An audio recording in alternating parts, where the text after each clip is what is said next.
The crimson sunset blazed across the Wyoming Territory as Lillian Foster struggled to breathe, the taste of copper filling her mouth as she lay face down in the mud. The year was 1878, and the promise of a new life out west had just shattered along with her hopes and dreams. A bullet had grazed her side, the flesh wound stinging but not as painful as the betrayal that had put her there. The stagecoach she'd been traveling on had been ambushed not by bandits, but by the very man she'd agreed to marry through correspondence, Walter Simmons, a man who'd only wanted the inheritance money she carried. Should have finished her proper, she heard Walter say to his companion as they mounted their horses, the heavy satchel of her money and possessions in his saddlebag. She won't last the night out here anyhow. Lillian's fingers curled into the mud as their horses galloped away.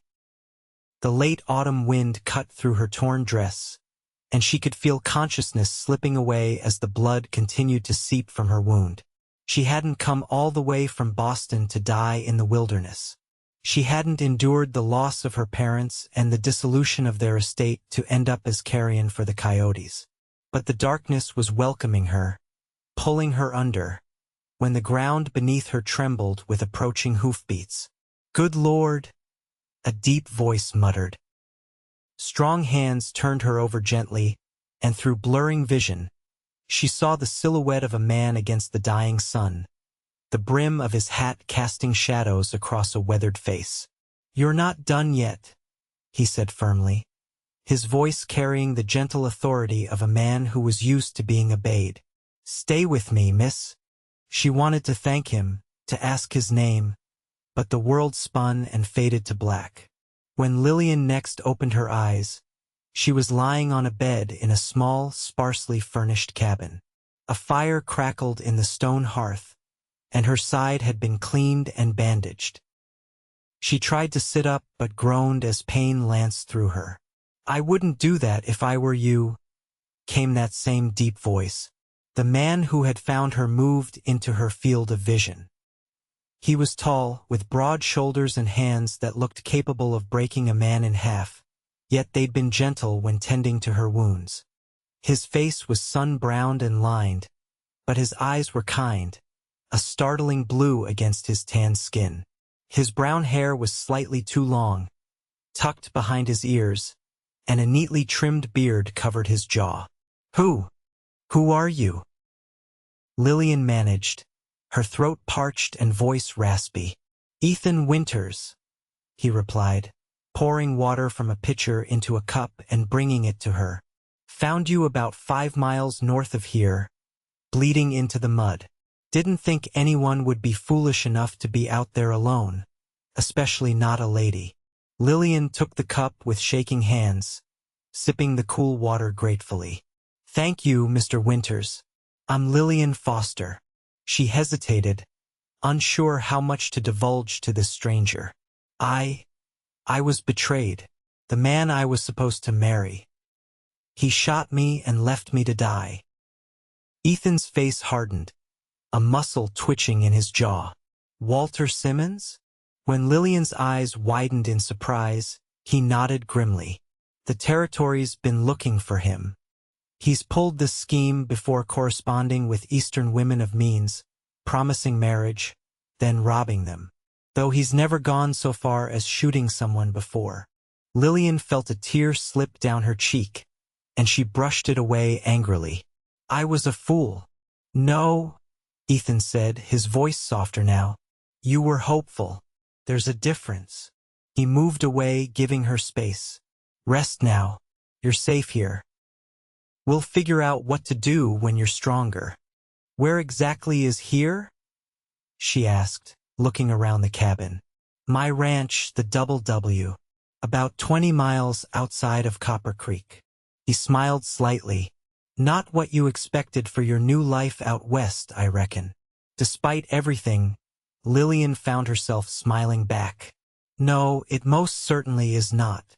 The next few days passed in a haze of sleep and healing. Ethan proved to be both an attentive host and a skilled healer.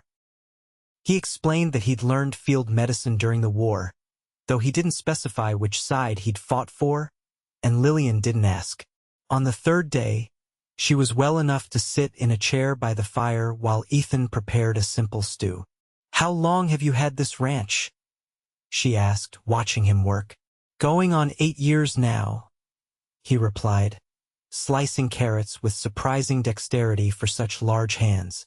"Came out here after the war with nothing but my horse and the clothes on my back.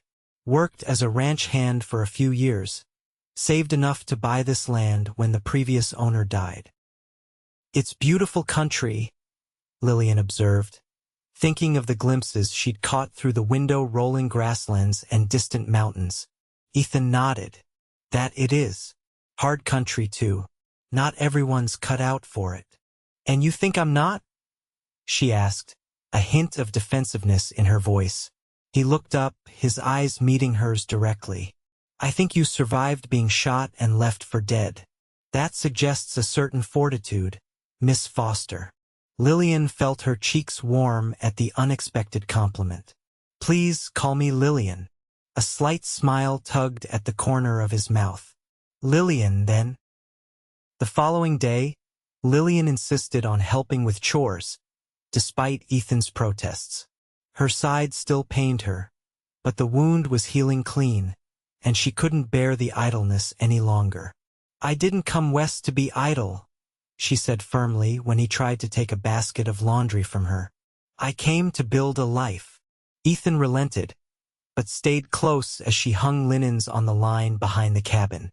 "What kind of life were you hoping to build?" he asked. Lillian paused, a damp sheet in her hands. "I was a schoolteacher in Boston. After my parents died and the creditors took most of what we had, I thought I could start fresh. Perhaps open a school." She shook her head ruefully. Walter's letters were so convincing. He portrayed himself as a successful rancher looking for an educated wife to help civilize the frontier. "The frontier could use some civilizing," Ethan agreed. "Copper Creek has no proper school.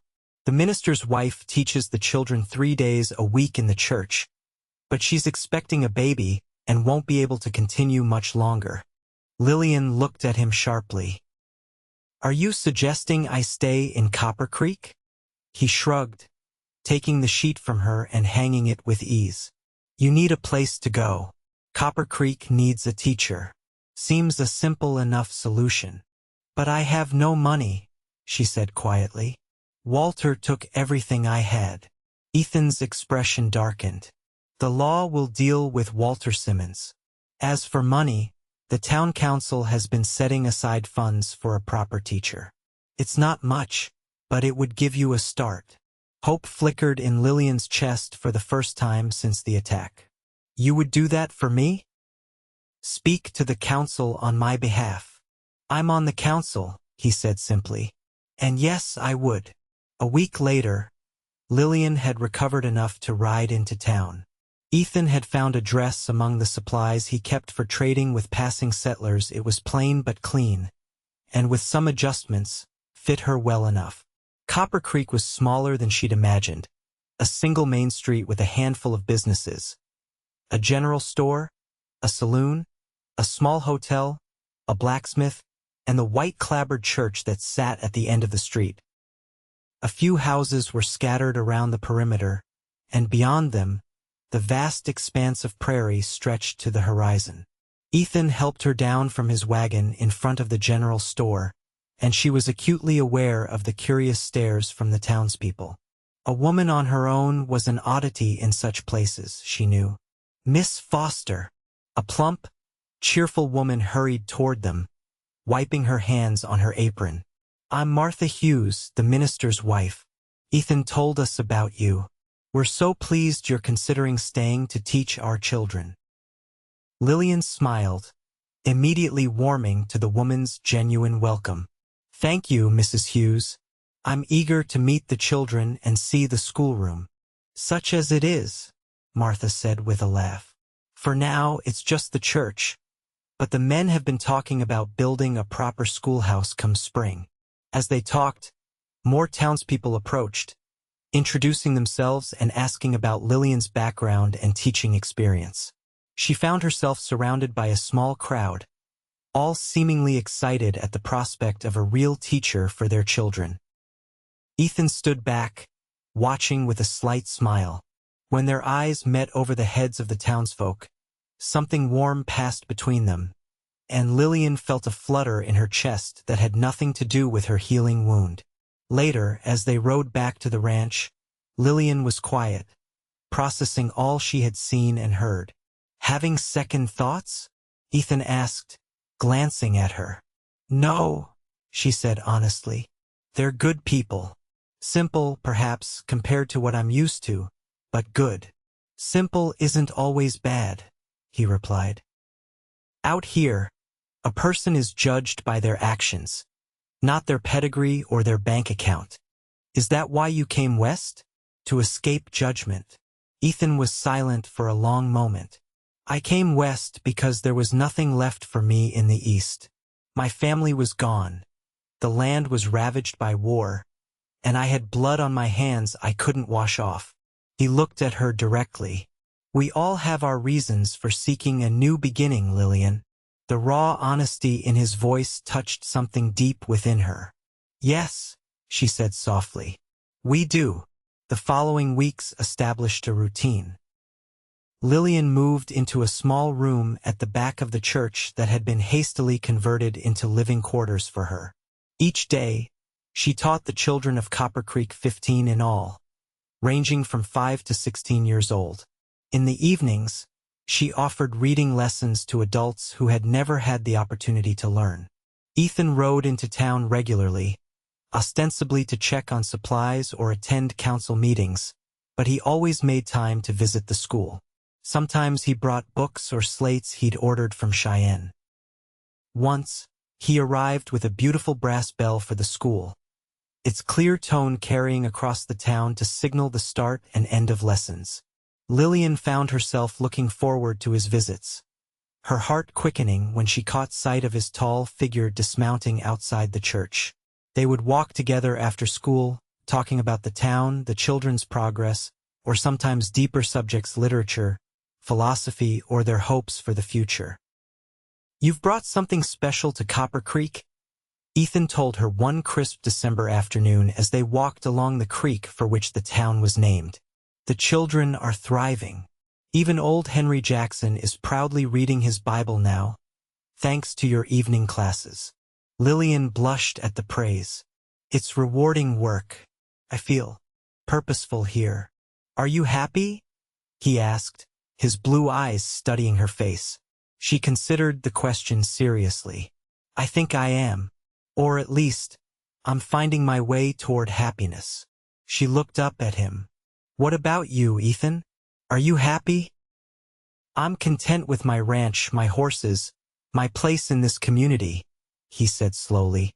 "But lately, I've been thinking there might be more to life than mere contentment." His gaze held hers, and Lillian felt her breath catch.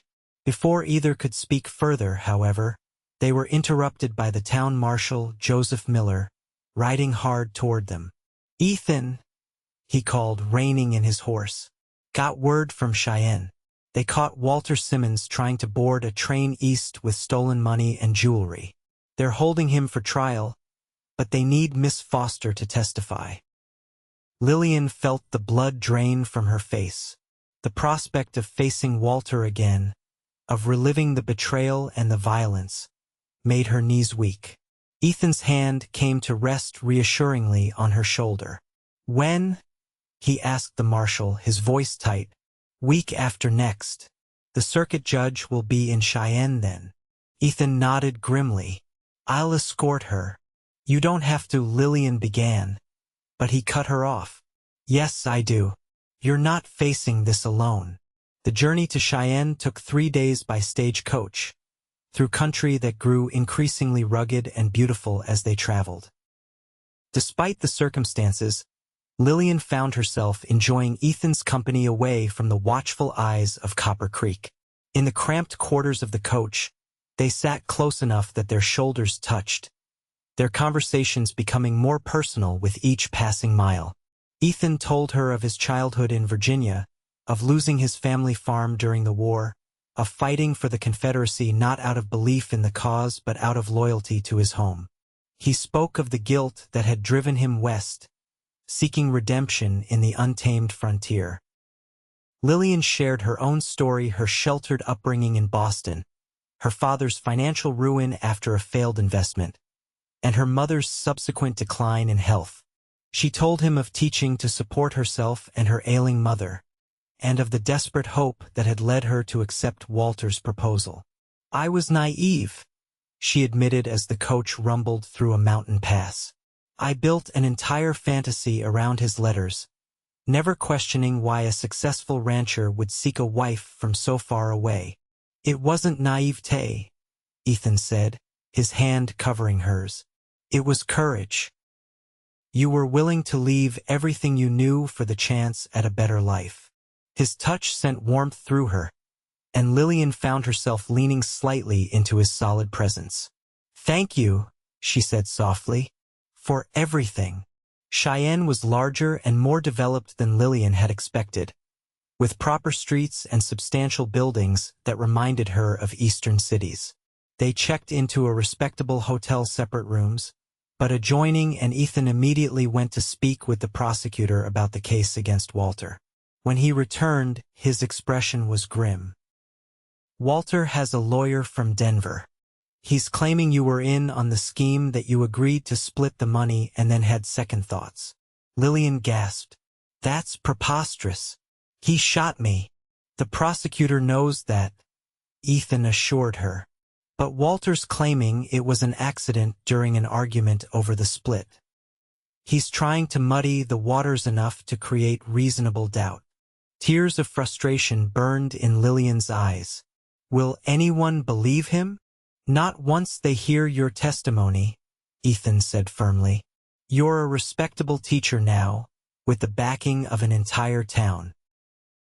His word against yours won't stand." The trial began the next morning in the Cheyenne courthouse.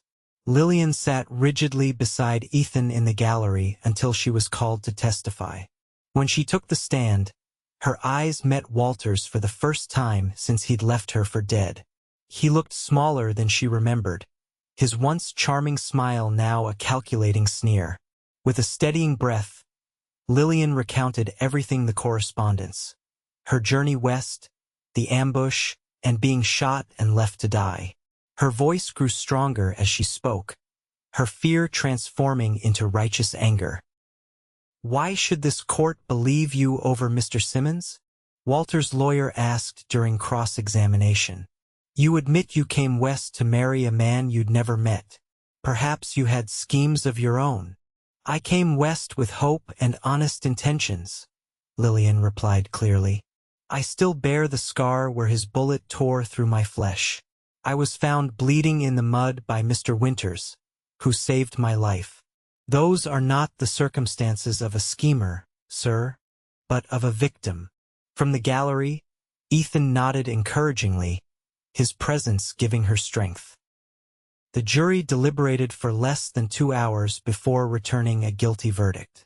Walter was sentenced to 15 years in the territorial prison, and the judge ordered that Lillian's stolen possessions and money be returned to her. As they left the courthouse, Lillian felt as though a great weight had been lifted. "It's over," she said, almost in disbelief. "You were magnificent in there," Ethan told her, his eyes shining with admiration. "I've known seasoned frontiersmen who couldn't have shown half your courage." That evening, they celebrated with dinner at Cheyenne's finest restaurant. Lillian wore a new dress purchased with some of her recovered funds, and Ethan had somehow acquired a proper suit that transformed him from rugged rancher to distinguished gentleman. Over wine and steak they talked of the future. With her inheritance restored, Lillian had options she hadn't had before. "Will you stay in Copper Creek?"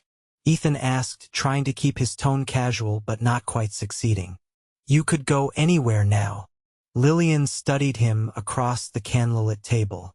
"Are you trying to get rid of me, Mr. Winters?" "Quite the opposite," he said quietly. "I'm hoping you'll stay." Her heart fluttered. The children still need a teacher. Is that the only reason you'd consider staying? Lillian took a deep breath. No, it's not the only reason. Their eyes held for a long moment, and something unspoken passed between them. Later, as they walked back to the hotel through Cheyenne's lamp-lit streets, Ethan offered her his arm, and Lillian took it, feeling as though they'd crossed some invisible threshold. At her hotel room door, he hesitated. Lillian, he stopped, seeming uncharacteristically uncertain. Yes, Ethan? She encouraged softly.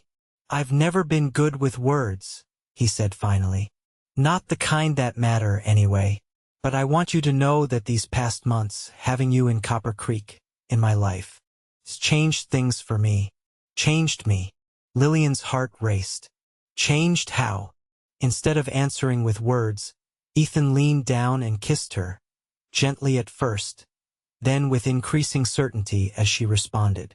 His hand cradled her face, and Lillian felt herself melting into him, all the unspoken feelings of the past months crystallizing in that perfect moment. When they finally broke apart, both breathless, Ethan rested his forehead against hers. That's how, he whispered. Lillian smiled, her hands still resting on his chest, feeling the strong beat of his heart. I should have been a much faster student if my teachers had explained things that way. He chuckled, the sound rumbling through his chest. There's more I'd like to explain, but perhaps not in a hotel hallway. With a final, tender kiss, they said goodnight, both aware that something profound had changed between them.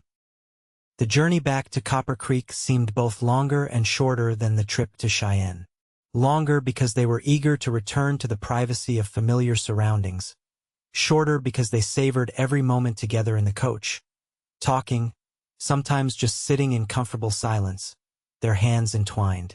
They arrived back in town to find that news of Walter's conviction had preceded them. The townspeople greeted Lillian like a returning hero, and Martha Hughes had organized a celebratory dinner at the church. You'll both come, of course? Martha insisted, beaming at them. The whole town wants to hear about the trial. That evening, as Lillian recounted the events in Cheyenne to the gathered townspeople, she was struck by how much Copper Creek already felt like home. These people, the blacksmith's wife who had sewn curtains for the schoolroom, the general store owner who always set aside the newest books for her, the children who ran to greet her with wildflowers had become her community in a way she'd never experienced in Boston. And then there was Ethan, sitting quietly at the back of the room, his eyes never leaving her face as she spoke. The man who had found her bleeding in the mud and declared she wasn't done yet. The man who had believed in her when she'd lost faith in herself. After the dinner, Ethan walked her back to her small quarters behind the church. The night was clear, stars blazing in the vast Wyoming sky with an intensity that still took Lillian's breath away. I've been thinking, Ethan said as they reached her door, about what comes next. Oh, Lillian's pulse quickened. And what does come next, Mr. Winters? Well, he said, taking both her hands in his. That depends on you, Miss Foster. I have a ranch that's doing well enough, but the house is too big for just one person. And I find myself increasingly distracted from my work by thoughts of a certain schoolteacher. Lillian smiled, squeezing his hands. That sounds serious. Perhaps the schoolteacher should consider a change of residence. Perhaps she should. He agreed, his voice low. But there's a condition. And what might that be? Ethan reached into his pocket and withdrew a small velvet box. The condition is that she no longer be Miss Foster, but Mrs. Winters instead. Lillian's breath caught as he opened the box to reveal a delicate gold ring with a small diamond that caught the starlight. I know it's not as grand as what you might have had back east, he began, but Lillian pressed her fingers to his lips. It's perfect, she whispered. And yes, Ethan Winters. Yes, I will marry you. His face broke into a smile of such pure joy that it transformed him completely, erasing the lines of worry and hardship that usually marked his features. He slipped the ring onto her finger, then lifted her off her feet in an exuberant embrace, spinning her around as she laughed. "I love you, Lillian Foster," he said when he set her down. "I think I have since I found you bleeding in that mud and you opened your eyes and looked at me like I was some kind of guardian angel, not just a weather-beaten cowboy. You were my guardian angel," she said softly, reaching up to touch his face. "And I love you too, my cowboy, with all my heart." The wedding took place in the Copper Creek Church on a bright spring day. The entire town turned out for the occasion, the building so crowded that children sat on the floor and men stood along the walls. Lillian wore a dress of ivory silk that Martha Hughes and the other women had helped her make, with wildflowers in her hair instead of an expensive veil. Ethan waited at the altar, looking both nervous and proud in a new black suit, his usually unruly hair tamed for the occasion. When Lillian walked down the aisle on the arm of Marshall Miller, who had offered to give her away, Ethan's face lit up with such love that tears sprang to her eyes. "Dearly beloved," the minister began, but Lillian hardly heard the words. She was too caught up in Ethan's eyes, in the warm pressure of his hands holding hers, in the miracle of having found love in the most unexpected place. They exchanged simple vows and rings, Ethan's a plain gold band that matched hers, and when the minister pronounced them husband and wife, the cheer that went up from the congregation nearly raised the roof. The celebration afterward lasted well into the night, with feasting, dancing, and more than a few happy tears. As darkness fell, Ethan and Lillian slipped away to begin their new life together at the Double W Ranch. The house, which had seemed merely functional when Lillian first stayed there while recovering, now felt different, full of possibility and promise. Ethan had made improvements in anticipation of bringing home a bride, adding curtains to the windows, a proper dining table, and even a small parlor with a bookcase for Lillian's growing collection. "Welcome home, Mrs. Winters," he said, lifting her over the threshold with ease. "Home," she repeated, savoring the word. "I like the sound of that." Later, as they lay together in the quiet darkness of their bedroom, Ethan traced the scar on her side where Walter's bullet had grazed her. "Does it still pain you?" he asked. "No," Lillian said truthfully. "It's just a reminder now of how close I came to losing everything and how much I gained instead." He gathered her closer, his strong arms encircling her protectively. "I thank God every day that I found you in time." "As do I," she whispered, pressing a kiss to his chest, right above his heart. "As do I." Spring gave way to summer, and Lillian divided her time between teaching and learning the ways of ranch life. Ethan was a patient teacher, showing her how to ride properly, how to tend the vegetable garden, even how to shoot a rifle just in case, he said, though they both knew the territory was growing safer as more families settled and law came to the frontier. Lillian continued teaching in Copper Creek, making the daily ride into town when weather permitted. True to their promise, the town council had built a proper schoolhouse over the summer, a sturdy building with large windows and a bell tower for her brass bell.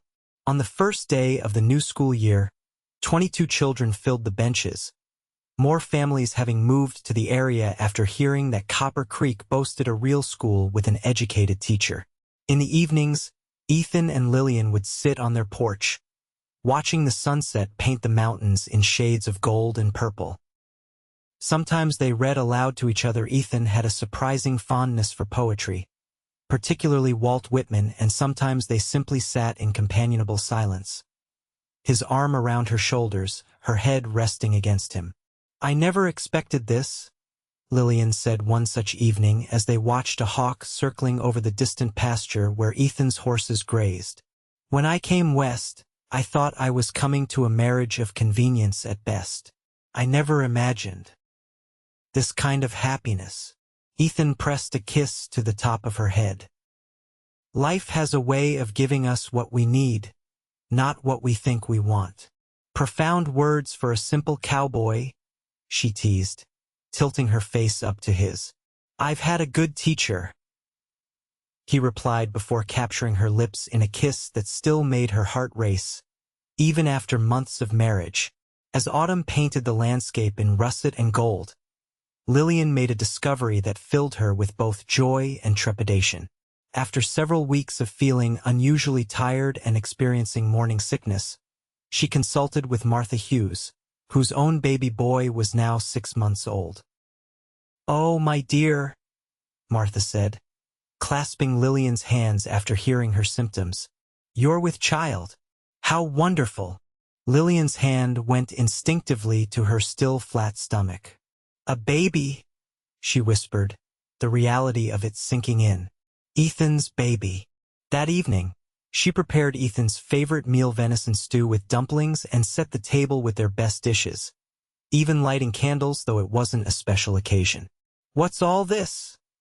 he asked when he came in from the barn, eyebrows raised at the elaborate setup. Lillian smiled nervously. "Can't a wife prepare a nice meal for her husband without there being a reason?" "She can," Ethan agreed, washing his hands at the basin. "But usually when you go to this much trouble, you're about to tell me something important." He dried his hands and turned to her. "So what is it?" Lillian took a deep breath. Ethan, we're going to have a baby." For a moment he stood perfectly still, his expression unreadable. Then, slowly, a smile spread across his face, transforming it with a joy so pure it made Lillian's eyes fill with tears. "A baby," he repeated, crossing the room in 2 long strides and gathering her into his arms. "Our baby." He placed a gentle hand on her stomach, looking at her with wonder. "When?" "Spring, I think. Late April or early May." Ethan let out a delighted laugh, lifting her off her feet and spinning her around the kitchen. "A spring baby, just when everything's new and green." He set her down carefully, suddenly concerned. "Should I be spinning you like that?" "I don't want to." Lillian silenced him with a kiss. "I'm not made of glass, Ethan. Women have been having babies since the beginning of time." "Not my baby," he said seriously. "Not our baby." The winter of 1879 was harsh, with blizzards that sometimes kept them housebound for days at a time. Lillian's pregnancy progressed well, though she had to give up the daily ride to school as her condition became more advanced. Instead, the older children would come to the ranch 3 times a week for lessons, braving the snow for the chance to continue their education. As Lillian grew larger, Ethan became increasingly protective, insisting on doing all the heavier chores and constantly checking that she was comfortable.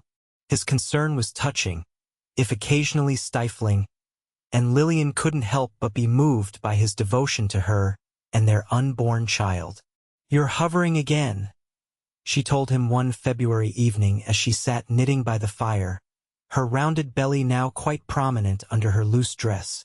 "Am I?" Ethan looked up from the bridle he was mending. "I just want to make sure you have everything you need." Lillian set aside her knitting and held out her hand to him. "Come here." He crossed the room and knelt beside her chair, and she took his hand and placed it on her stomach just as the baby delivered a strong kick. Ethan's eyes widened in awe. "That's our child," she said softly. "Strong and healthy, just like his father." "Or her mother," Ethan countered. His hand splayed protectively over the spot where the baby continued to move. "Either way, we'll be fine," Lillian assured him. "Martha has delivered dozens of babies, and Dr. Reynolds from Laramie has promised to come when it's time if the weather permits." Ethan nodded, but the worry didn't entirely leave his eyes. "I can't lose you, Lillian. Either of you." She cupped his face in her hands. "You won't, I promise." As the snow melted and the first green shoots appeared in their garden, Lillian's time drew near. The baby was active, frequently keeping her awake at night with its gymnastics, and she found herself both eager for and apprehensive about the birth. On a mild day in late April, As she was hanging laundry on the line behind the house, Lillian felt the first sharp pain. By the time Ethan returned from checking the fence line an hour later, she was leaning against the kitchen table, breathing through contractions that were coming steadily. His face went pale when she told him it was time. "I'll ride for the doctor," he said immediately, already turning toward the door. "There's no need to panic," Lillian said, trying to keep her own voice steady despite the fear that gripped her. "First babies often take their time. Send one of the ranch hands for the doctor and Martha. You stay with me." Ethan hesitated only briefly before nodding. He helped her to their bedroom, made her comfortable with pillows, then went to dispatch a ranch hand to town. The labor was long, as Lillian had predicted. Martha arrived first, bringing her experience and calm reassurance. Dr. Reynolds arrived several hours later, by which time Lillian was exhausted but still determined. Ethan refused to leave her side, holding her hand through each contraction, wiping her brow with a cool cloth, and murmuring encouragement when she felt she couldn't go on. "You're the strongest person I know, Lillian Winters," he told her as dawn broke on the second day of labor. "You can do this." Just as the sun cleared the mountains, their daughter entered the world with a lusty cry that filled the room. Dr. Reynolds cleaned and swaddled her before placing her in Lillian's arms. "She's perfect," Lillian whispered, tears streaming down her face as she counted tiny fingers and toes. The baby had a dusting of dark hair like Ethan's, and, when she briefly opened her eyes, they were the same startling blue. "She's beautiful," Ethan agreed, his voice thick with emotion. "Just like her mother." He stroked the baby's cheek with one finger, his large hand looking impossibly gentle against her tiny face. "What shall we call her?" Lillian asked. Ethan considered for a moment. "Hope," he suggested, "because that's what she is, all our hopes for the future." "Hope Elizabeth Winters," Lillian said, testing the name. "It's perfect." The years that followed brought changes to the W Ranch and to Copper Creek. With Lillian's inheritance and Ethan's growing herd, they were able to expand the ranch, adding more land and building a larger house as their family grew. Hope was joined by a brother, Samuel, 2 years later, and then by twin sisters Margaret and Caroline, when Hope was 5. The children thrived in the freedom of ranch life, learning to ride almost as soon as they could walk, helping with chores, and attending the school in Copper Creek where Lillian still taught 3 days a week. The town itself grew as well, with a railroad spur bringing increased trade and new settlers. Ethan served terms as both councilman and mayor, helping to guide the town's development while maintaining its character. Lillian established a lending library that became the pride of the county, with books ordered from as far away as New York and San Francisco. Through it all, their love deepened and strengthened, tempered by the challenges of frontier life but never diminished by them. They faced blizzards, drought, illness, and occasional threats from rustlers or displaced natives, but always as partners, their bond unbreakable. On their 10th wedding anniversary, Ethan surprised Lillian with a trip back east, her first return since coming to Wyoming. They visited Boston, where Lillian showed Ethan the places from her childhood, and then traveled to Washington, D.C. and New York, marveling at the changes in the rapidly industrializing nation. "Do you ever regret it?" Ethan asked as they stood on the deck of the ferry returning from Liberty Island, where they had viewed the newly completed Statue of Liberty. "Leaving all this for Wyoming?" Lillian looked at the sprawling city with its noise and crowds, then back at her husband's weathered face. "Never," she said honestly. "Not for a single moment." Back at the ranch, as the children rushed to greet them with stories of their adventures with Uncle Joseph and Aunt Martha, the Millers having watched over them during their parents' absence, Lillian felt the rightness of her life with a clarity that brought tears to her eyes. That night, after the children were asleep, Ethan and Lillian sat on their porch as they had so many evenings before, watching the stars emerge in the vast Wyoming sky. I was thinking about the day we met, Ethan said, his arm around her shoulders. How close I came to not finding you in time. Lillian shuddered at the memory. I still have nightmares sometimes, about lying there in the mud, feeling life slip away. But I did find you, he said, tightening his arm around her. And I told you, you're not done yet, she finished with a smile.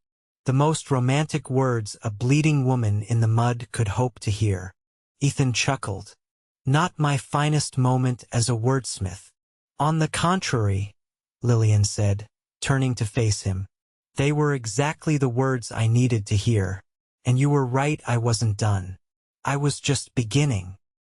She kissed him then, under the canopy of stars, grateful beyond words for the life they had built together.